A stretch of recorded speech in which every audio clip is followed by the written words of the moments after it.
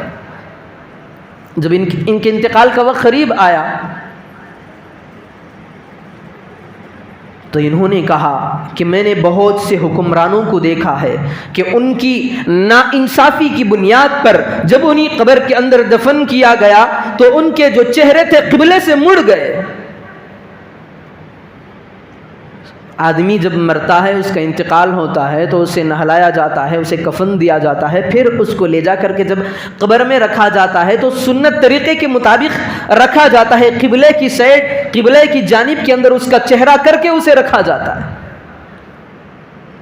تو امیر المومنین عمر ابن عبدالعزیز رحمۃ اللہ علیہ نے کہا ہم نے بہت سے حکمرانوں کو دیکھا ہے کہ جب وہ دنیا سے جانے لگے، جب انہیں قبر کے اندر رکھا گیا تو ان کے چہرے قبلے کی جانب سے مڑے ہوئے تھے۔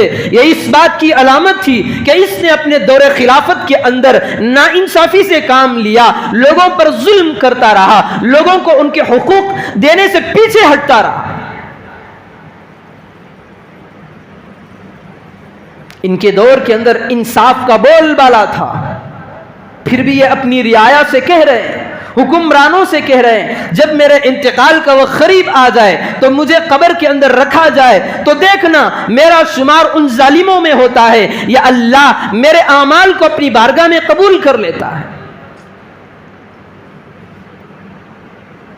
یہاں تک ان کے دور خلافت کی باتوں کے اندر لکھا ہے کہ بھیڑیے کو ہمت نہیں ہوتی تھی کہ وہ بکریے پر حملہ کرتی، اتنا انصاف تھا۔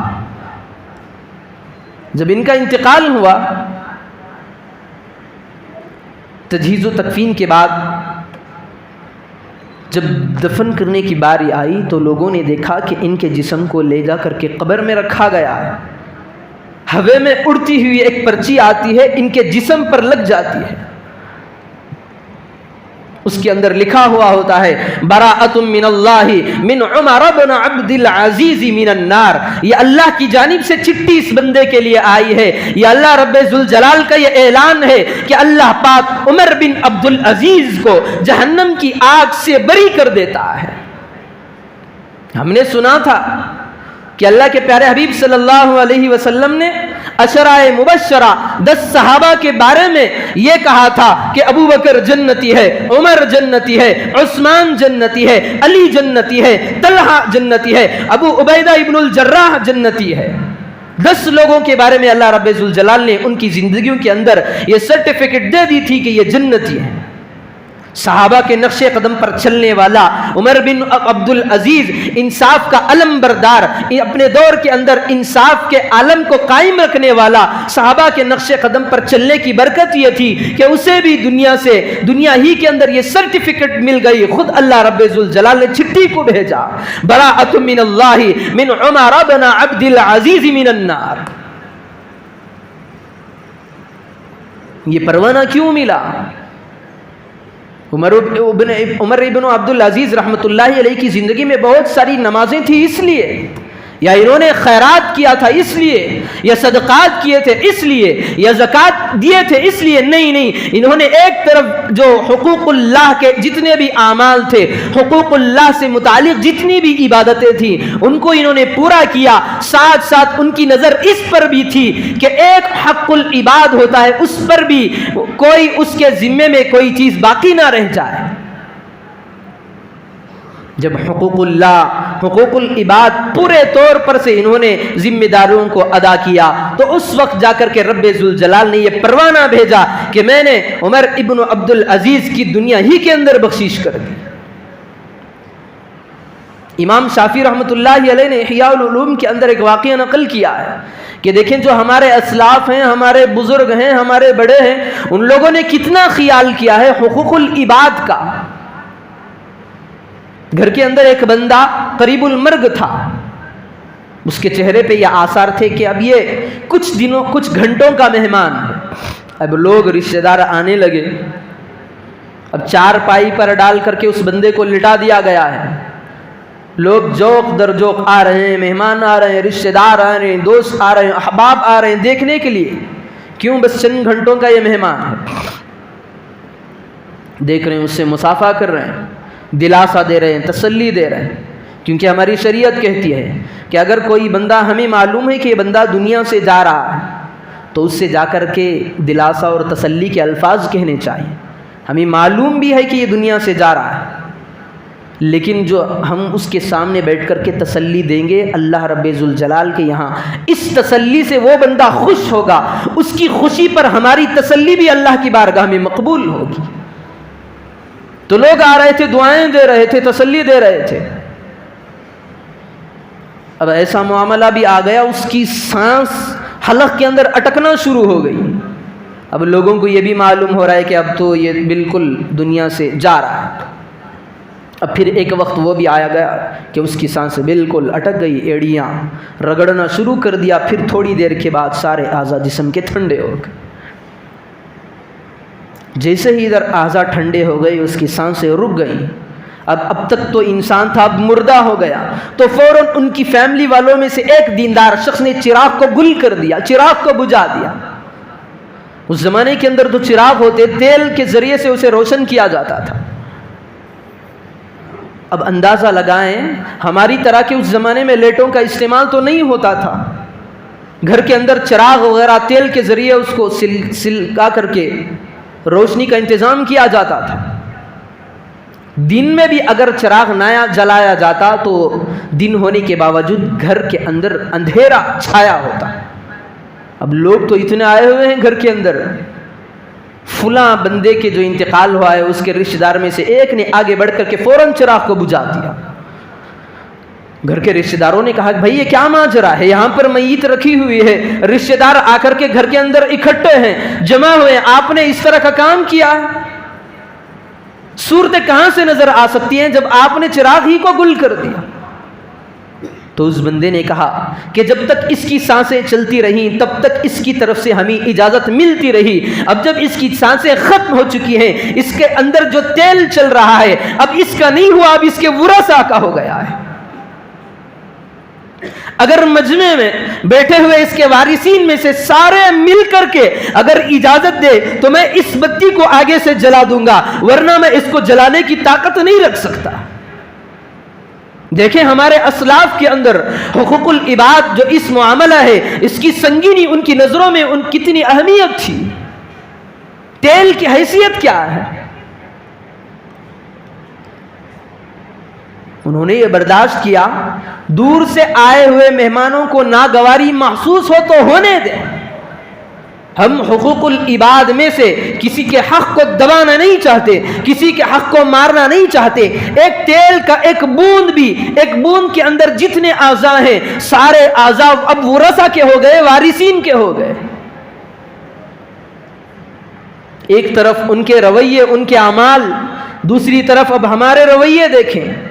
آٹو رکشہ چلانے والا، ریڑی چلانے والے سے لے کر کے وزیر اعظم تک پہنچ جائے، سارے رشوتوں میں ڈوبے ہوئے ہیں، سارے جھوٹ کے اندر ڈوبے ہوئے ہیں، سارے دوسروں کو لوٹنے ڈبانے کے اندر ڈوبا ہوا ہے. گھر کا فریزر خراب ہو جائے، ایک دکان کے پاس جائے، فریج وہی ہے، وہ فریزر کا جو مشین ہے مشن بھی وہی ہے. دکاندار کے پاس جائیں، بتائے گا کہ یہ 1500 میں ملے گا، چیز وہی ہے. اٹھا کر کے دوسرے دکاندار کے پاس جائیں، کہے گا کہ یہ 2000 میں ملے گی. پھر تیسرے کے پاس جائیں، وہ کہے گا 3000 میں ملے گی. آٹو رکشہ جس کے اندر دین کا ذرا سا چسکا نہ ہو، جو اللہ اور اس کے رسول کے شریعت کے احکامات سے غافل ہو، 50 روپے جہاں پر جانے کے لیے لگتے ہیں وہ گھما پھرا کے کہے گا کہ 200 روپے آپ کی بل آ گئی. فروٹ کی منڈیوں میں جا کر کے دیکھیں، اوپر جو رکھے ہوئے سیب کے ٹکڑے ہوتے ہیں، سیب کی دانے ہوتے ہیں، یہ سارے بالکل پکے پکائے صحیح سالم ہوتے ہیں، لیکن اندر جھانک کر کے دیکھیں، اٹھا کر کے دیکھیں، سارے سیب کھوٹے ملتے ہیں جو خراب ہوئے پڑے رہتے ہیں، اندر چھپا کر کے ہماری عادت رکھنے کی ہوتی.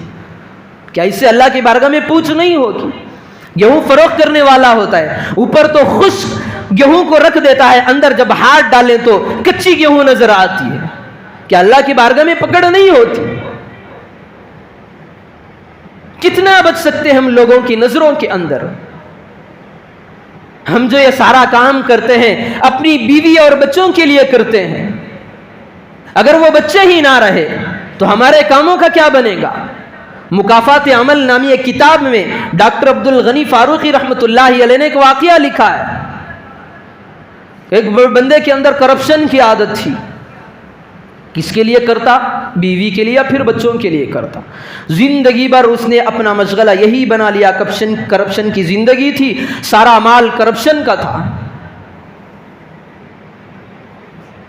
بچوں کے لیے اس نے کوئی کمی ہونے ہی نہیں دیا، کیونکہ حرام کا مال اتنا تھا اس کے پاس، بچوں کے پاس کہاں سے کمیاں آ سکتی تھی؟ جوڑے پہ جوڑے آسائش کی چیزیں جو پوچھتی اس کی اولاد فوراً لا کر کے ان کے سامنے ٹیک دیتا۔ ایک مرتبہ یوں ہوا کہ اس کے 2 بیٹے اور 2 بیٹیاں تھیں، ایسے ہی تفریح کے لیے جا رہے تھے تو دیکھا کہ ایک گھوڑ سوار ہے، وہ بولی لگا رہا تھا کہ جو بھی گھوڑے کی سواری کرے گا اتنے روپے میں اتنے محلے کا اسے سیر کراؤں گا۔ اب بچے ہوتے ہیں، انہیں خواہش ہوتی ہے، جس طرح ہم بھی دیکھتے ہیں اونٹ آ جائے ہماری بستیوں کے اندر، چھوٹے چھوٹے بچوں کو اس پر بٹھا دیتے ہیں، ان کی بچوں کی تمنائیں ہوتی ہیں میں بھی اونٹ پر بیٹھوں، ایک چکر کاٹوں، ایک راستے تک جاؤں۔ تو اسی طرح اس کے جو بچے تھے، اولاد تھی، انہوں نے بھی یہ خواہش کی کہ ہم بھی بیٹھیں گے۔ گھوڑے پر جو زینہ ہوتا ہے، جس طرح اونٹ پر بچوں کو بٹھانے کے لیے کچھ چیزیں رکھی جاتی ہیں کہ سیفٹی سے بچے نہ گریں، اسی طرح گھوڑے جو بڑے بڑے ہوتے ہیں اس پر بھی انہوں نے، اس بندے نے چیز کو رکھ دیا تھا کہ بچے نہ گریں۔ اس کے 4 بچے تھے، 4 بچوں کو بھی بیک وقت بٹھا دیا گیا۔ 4 بچے ایک گھوڑے پر سوار ہیں۔ اب گھوڑے کا مالک لے جا رہا ہے گھوڑے کو، اب گھوڑا جا رہا ہے، ندی کے کنارے پر جا رہا ہے، بچے خوش ہو رہے ہیں۔ ایک وقت ایسا آیا کہ گھوڑا چلتا ہوا شور مچانا شروع کر دیا، کھلبلی مچ گئی، پھر فوراً گھوڑا چھلانگ لگا کر کے اس ندی کے اندر گر گیا۔ گھوڑا سمیت اس بندے کی 4 جو 2 لڑکے 2 لڑکیاں تھیں سارے غرق ہو گئے۔ بچے تڑپ رہے ہیں، اٹھانے کے لیے کوئی چیز نہیں ہے۔ دیکھ رہا ہے باپ، میرے بچے بل بلا رہے ہیں، تڑپ رہے ہیں میرے سامنے، انہوں نے اپنے آنسوؤں کو اپنے رب کے حوالے کر دیا، بچا نہیں سکا، سارے بچے غرق ہو گئے۔ اب گیا اپنی بیوی کے پاس، بیوی کے سامنے یہ واقعہ رکھا تو اسے ایسا صدمہ پہنچا تو اس کا دماغی توازن ہی بدل گیا بیوی کا، چونکہ وہ بچوں کی ماں تھی۔ چند دن یہ بھی گزرے تھے کہ اس کے بھی حواس باختہ ہو گئے۔ اب یہاں پر سبق دیکھیں، جن بچوں کی خاطر یہ کرپشن کا کام کرتا رہا، حرام مال سے ان کی پرورش کرتا رہا، حرام مال سے ان کے پیٹوں کے اندر غذا کو داخل کرتا رہا، حرام مال سے ان کے جسموں پر یہ کپڑوں کو لے جا کر کے سوارتا رہا، اب وہ بچے کہاں ہیں؟ اپنے کندھوں سے انہی خبر کے حوالے یہ کر کے آیا ہوا ہے۔ تو آج ہم بھی یہی کرتے ہیں، سود، رشوت، حرام خوری، جو بھی آیا دوسروں کا ہم نے دبا لیا، بس ہمارے دل و دماغ کے اندر بس یہی بات رٹی ہوئی ہے، اٹکی ہوئی ہے کہ ان مال سے میرے بچے اور بیوی خوش ہو جائیں۔ ایک وقت جب آئے گا بیوی بھی نہ رہے، بچے بھی نہ رہے، تو اس کا حساب کون دے گا؟ اللہ کی بارگاہ۔ بیوی تھی وہ بھی ختم ہو گئی، بچے تھے وہ بھی چلے گئے، جن بچوں کی خوشی کے لیے کام کرتا رہا۔ تو اللہ رب ذوالجلال کی یہاں اگر اللہ رب ذوالجلال کی بارگاہ میں حقوق اللہ میں کمی کوتاہی ہو جائے تو اللہ رب ذوالجلال اپنے فضل سے معاف کر سکتا ہے، بخشش کے فیصلے کر سکتا ہے، لیکن حقوق العباد میں حرام مال ہو، جھوٹ ہو، لوٹا ہو کسی کو، یا وارثین کے حقوق میں سے کسی کا حق دبایا ہو، یا اللہ رب ذوالجلال اسے برداشت نہیں کر سکتا، معافی نہیں کر سکتا۔ تو آج کی رات بھی بڑی قیمتی رات آنے والی ہے۔ حدیث مبارکہ کے روشنی میں یہ بات ملتی ہے، آج کی رات میں اللہ رب ذوالجلال سے توبہ و استغفار کر کے لینا چاہیے کہ اے اللہ تو نے رمضان کا بابرکت مہینہ ہم پر، ہمارے سروں پر سایہ کیا ہوا تھا، لیکن ہم نے اس کو بڑی بدبختی کے ساتھ گزارا ہے، ہم شقیق بن گئے، ہم نے کما حق اس کا حق ادا نہیں کیا۔ ہم نے جو لینا تھا رمضان المبارک کے مہینے اس کو ہم نے نہیں لیا، اے اللہ تو ہمیں معاف فرما۔ اگر آج کی رات میں اللہ کے سامنے بندہ معافی تلافی کروا لیتا ہے لیکن حقوق العباد کی ذمہ داری اس کے ذمہ باقی ہے تو اللہ رب ذوالجلال آج کی رات میں بھی اسے معاف نہیں کر سکتا۔ کتنی بڑی قیمتی رات ہے آج کی، پھر بھی اس کی بخشش نہ ہو رمضان پا کر کے بھی، اس سے بڑا محروم، اس سے بڑا بدبخت، اس سے بڑا شقیق دنیا کے اندر کوئی نہیں ہے۔ تو جس طرح ہمارا دھیان حقوق اللہ سے متعلق ہوتا ہے، اسی طرح ہماری کڑی نظر رہنی چاہیے کہ حقوق العباد میں سے کسی کا حق ہم نہ دبائیں۔ ہزاروں روپے، کروڑوں روپے تو دور کی بات، 4 آنے کا بھی اگر کسی کا حق ہمارے ذمے میں باقی رہے گا، پھر ہمارا دنیا سے جانے کا وقت آ گیا، اس کو لوٹانے سے پہلے ہم دنیا سے چل بسے تو اللہ رب ذوالجلال کی بارگاہ میں اس کی بھی پکڑ ہو سکتی ہے۔